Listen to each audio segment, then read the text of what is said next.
और सपना दोनों लोग औरत। कौन सा कैरेक्टर था? औरत का कोई कैरेक्टर नाम नहीं, गांव वाली औरतें, गांव औरत।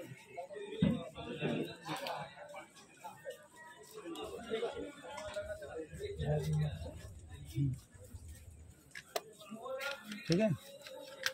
और अभी जो लड़के डायलॉग बोलेंगे 3-4 हैं, उनका भी नाम लिखवा दूँगा। अभी जब बोलेंगे तब फाइनल नहीं होगा। ठीक है।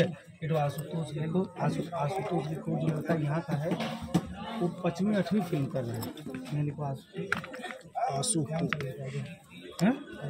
अरे आशुतोष तुम लोग ऐसे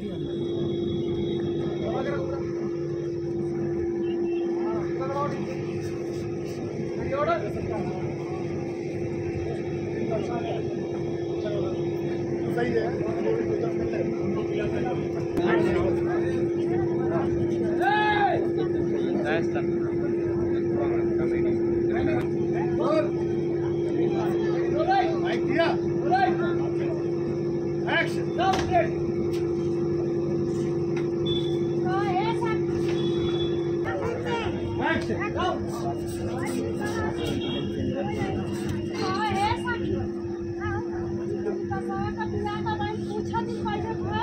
चाची